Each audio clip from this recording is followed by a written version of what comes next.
Hey guys, I'm in El Paso for a wedding, and so I figured maybe we should just check out the El Paso Best Buy for a stock check and see what's going on in there. It's a pretty different part of the country than Las Vegas, so let's see what they've got. So I'm here checking out pretty unusual collection here from what I saw in Vegas, but here's the Galaxy Buds Pro 2. I actually have a pair of these. Got them for super cheap from Samsung. I run with them all the time. They don't really fit in my ears very well, but they sound amazing. The sound quality is it's like Samsung has some sort of like stepless Bluetooth codec they're using now, and like the sound is really tight. Like all the music sounds amazing from Amazon Music, and it's refreshing to see that they have different colors, little shiny ones if you want a little shiny ear experience. Yeah, certainly not cheap though. From Best Buy. Got Beats by Dr. Dre.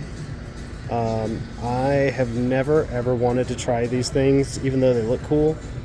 They just seem like too much of a fad. I don't know. You guys tell me if you think they're any good. Maybe I'll have to check out a pair, but every time I look at them, I just kind of wince.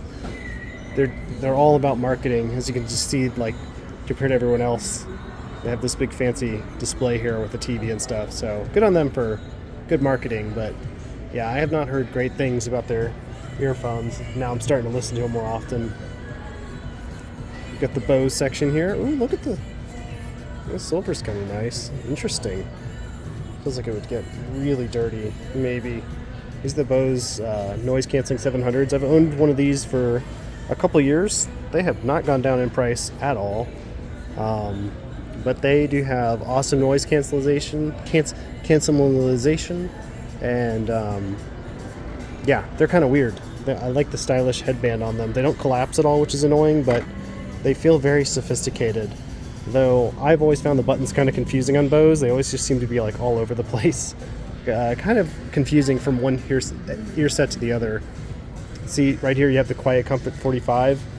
The button scheme is like totally different. Like this is how you turn it on and off right here, and you've got your volume control, and then your noise cancellation is all the way on the other side, versus the 700 here, which has like, is it called haptic feedback, where you just move your thumb to change the tracks, and clearly a generation above the QC45, but the QC45 folds up real nice, so you can take it on an airplane. That's kind of awesome. I have not tried out Bose running earbuds yet. They're probably okay. A white version of the QCs. They're kind of expensive for not being that new. And these are audio sunglasses. I guess there's a speaker in here or something. Wow, those are kind of ugly. Who wants sunglasses with that big of a thing on them? That's just, yikes, it's too much. I mean, I'm curious to see if they sound good or not, but like, I don't know if I can really get over how big that is. This is gonna be gross. Let's see how this looks. It looks ridiculous. No, that's not cool. That's just, look at this chunkers right here. No way. No. I can't even hear anything. I wonder if I can turn it on. Let me see.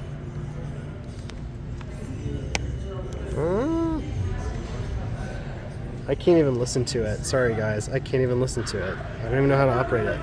But this is a new concept. I'm curious to see where this goes. I'm not against it. It just seems a little kajanky jank. And they are not super expensive. They're only $130. There's your standard Bose collection there. Same prices for everything except for the Bose Flex has no price anymore. Yeah. Got your JBL Super Party Box speakers. I've never listened to those. They're just too much for me. They're too loud. Literally like visually too loud as well, with like the colors and stuff. Not really my thing. I still need to check this guy out. I know it's probably really good, but they're just, oh, look at how expensive they are for ugly styling. That's the one thing I can't get over with the Boombox 2s or 3. I think they have a 3 out. It's just there's the styling. I just hate it. I think that's why I've been averted, like not trying to buy it. You can see they still have Flip 5s here and Flip 6s. Flip 6s are definitely where it's at for mono sound. They are great sounding speakers. Oh, AirPods Pro. I have not listened to the AirPods at all. I know everyone has them. I've never been able to get over the fact that it always looks like you're supposed to have a cable coming out of it, and it just kind of dangles. But I know that those are going places and that they're very popular. I'll get there eventually. I already reviewed the AirPod Maxes. Those things are freaking awesome, but God, they're still expensive. Oh wow, that's a really annoying alarm. Here we've got the JBL headphones. Notice JBL does not make expensive headphones, which is totally fine. They are noise canceling, but I wonder if they're any good. You know, in the speaker market, JBL competes with everybody at the same price point and makes really nice speakers, but for their headphones, it seems like they're just trying to get like a different demographic. So I have not tried them. I might have to try them in the future here. Okay, somebody turn off that alarm. It's destroying my ears. And then we have this beautiful little Sony section here.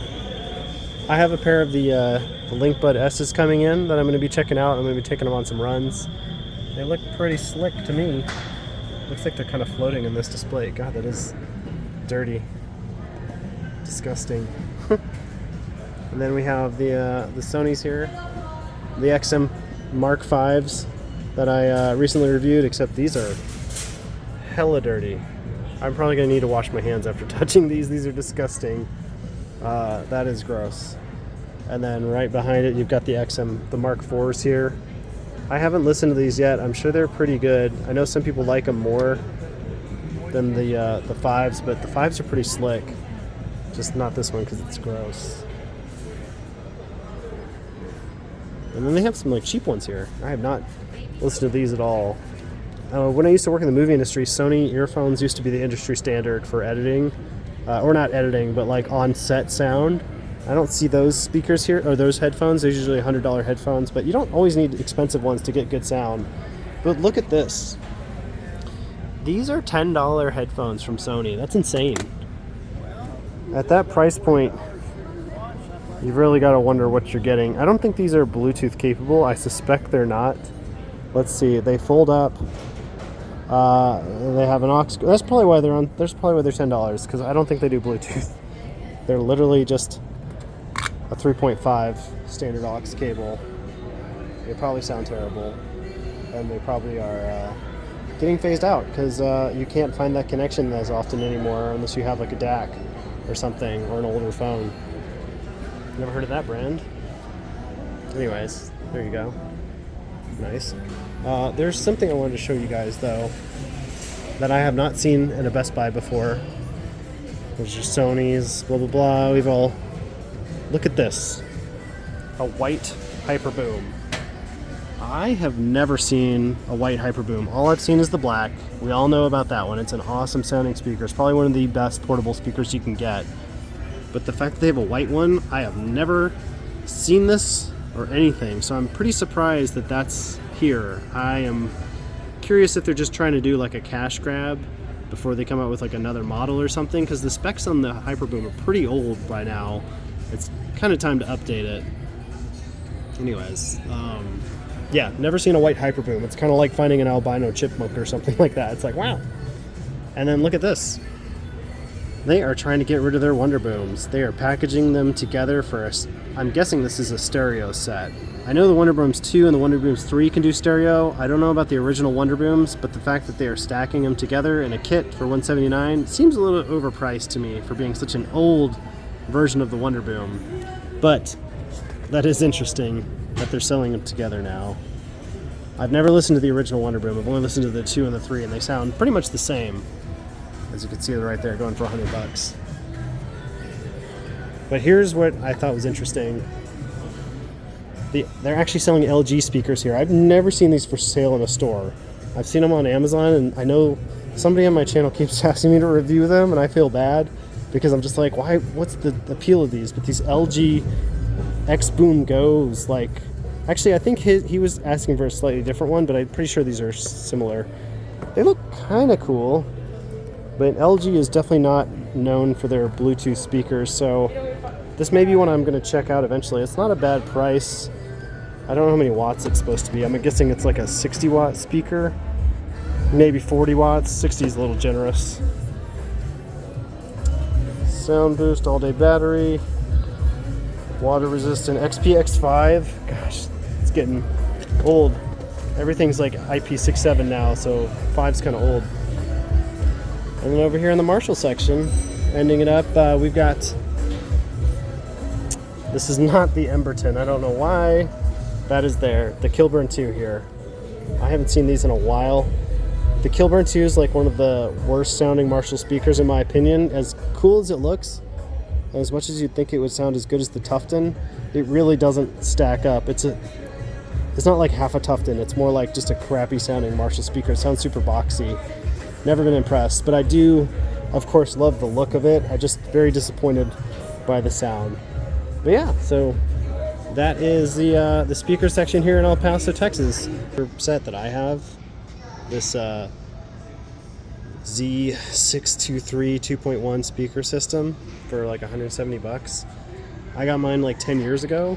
This is pretty much the exact same design. Like maybe nope, they haven't changed the cables at all. I recognize this big thick cable. Mine has a super thick cable like this too, and it's connected via this really weird connection that makes no sense. But these are what I edit all my videos on, and they're awesome sounding speakers. They're not like fancy or anything, they just sound really good. They've stayed the same price for a long time, and they sound great. They've modified like the look just ever so slightly, but like these have got to be like best-selling speakers because they have been around for a long time. They are not fancy. They just sound really, really good. Good enough for me to edit off of. In fact, they're kind of, now I know them so well, I know how to reference them pretty well to know what things sound like. So yeah, they're great. There's really nothing special about them. I've got mine hooked up to a special Scarlett audio amplifier box for editing stuff, but yeah, they work the same even without it. But yeah, these are great speakers. This is probably, I really need to make a video about them because I actually love them a lot. So yeah. Anyways, yeah, it's a little different selection than I was expecting. So thanks for watching. See you later. Bye.